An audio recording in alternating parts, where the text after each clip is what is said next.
lumiliit na ho ang mga pinagtataguan ninyo. Lumiliit na ang mga lugar na ito dahil hindi ho titigil ang kapulisyan, ang military, ang buong pwersa ng gobyerno para kayo ay dakatin. Wow! Narinig niyo yun mga Lods? Buong puwersa ng gobyerno versus Kibuloy. Wow! Iba!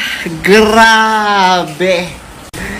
Napaka-exage ng gobyerno natin ngayon, no?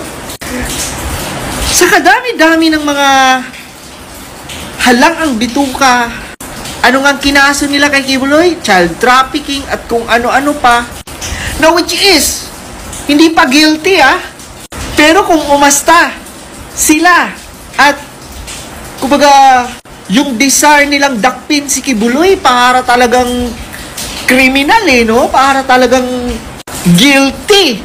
Diba? Parang may hatol na Iba. No? Sa totoo lang mga Lods. Ano ba ang mapapala ng mga Pilipino diyan kay Kibuloy? Bakit? Saan ang gagaling ang drama? Ang ingay-ingay nyo? Pinapalaki nyo masyado. Grabe, eyes on. Center of attraction talaga ninyo si Kibuloy. Bakit? Bababa ba ang presyo ng mga bigas?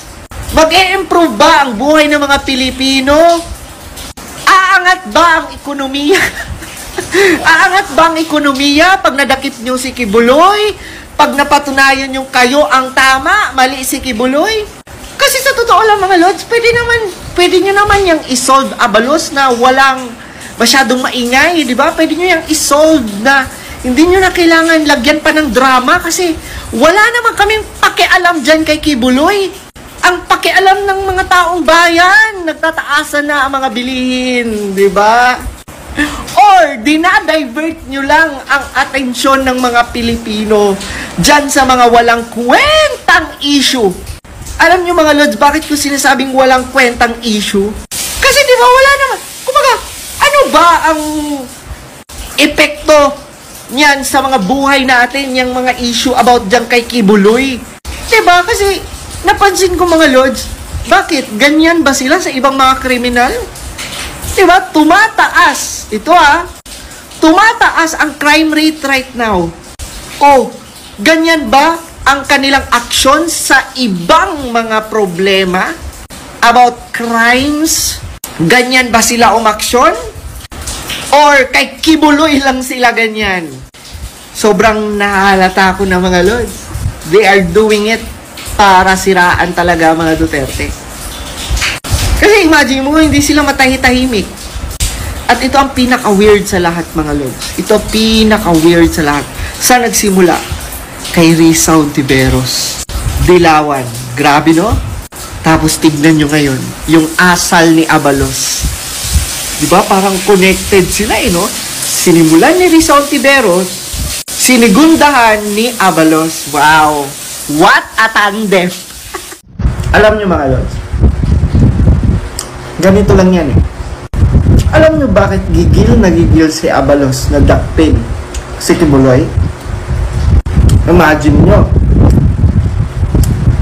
pinatungan pa nila ng 10 million at dadagdagan pa nila para lang talaga madakip nila si Kibuloy. Alam nyo bakit? Gusto nyo malaman? Tingnan muna ako ng chocolate. Wait lang. Una, parang tatakbo, no? Si Abalos pagka-senador. So, ano yung magiging impact sa kanila kung hindi nila madakip si Kibuloy? Di ba? Ano ang magiging response ng mga tao? Di ba? Kung pinatungan na nila, ginawa na nila lahat, pero at the end, hindi pa rin nila nadakip si Kibuloy. So, di ba? Kumbaga, pride na lang yan no? Kasi pwede natin sabihin, ano ba yan? Napaka-pulpul nyo naman.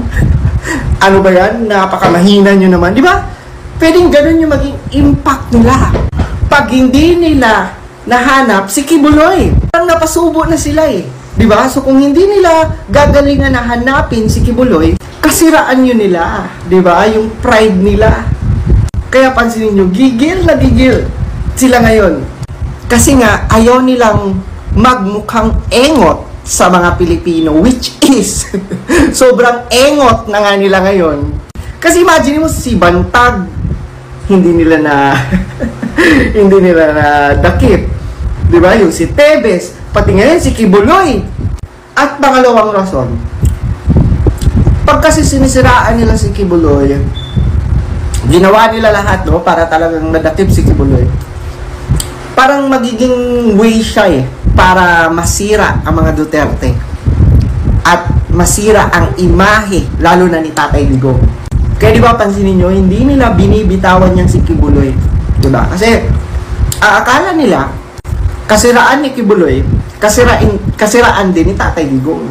So, ang gagawin nila, di ba? Kasi si Tatay Digong, hindi nila pwedeng tirahin ng diretso eh. So, ang ginagawa nila ngayon, yung mga kaibigan, no? At yung mga sumusuporta kay Tatay Digong, lalo na si Pastor Kibuloy. Kasi di ba parang financer kasi si Pastor Kibuloy sa mga campaign. So, kumbaga malaking ambag din ang ginawa ni Pastor Kibuloy, no? Para manalo as president si Tatay Digong.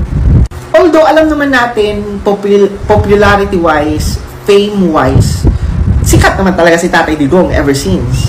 Pero, yun na nga, at least, kahit papano, no, before, andyan si Kibuloy to help sa candidacy, no, ni Tatay Digong. So, for me, it all boils down para talagang siraan ng mga Duterte. Kasi, do you think, pag ibang tao yan, at hindi yan si Kibuloy, pag ibang tao yan na hindi connected kay Tatay Digong, do you think ganyan sila ka-drama? I don't think so. Diba? Kaya pansinin nyo, diba? Pinapalaki nila yung si Alice Go, yung West Philippine Sea, diba? Hindi talaga yan nila binibitawan kasi, diba? Connected yan eh. No? Kumbaga, pwede yung maging way nila para patuloy nilang siraan ang mga Duterte, lalo na si Tatay Digong. But well, at least, tayo mga Pilipino, gising na. Kaya Abalos, good luck! Sana ay mahanap nyo ang mga gusto nyong hanapin! At sana manalo ka kung mananalo ka!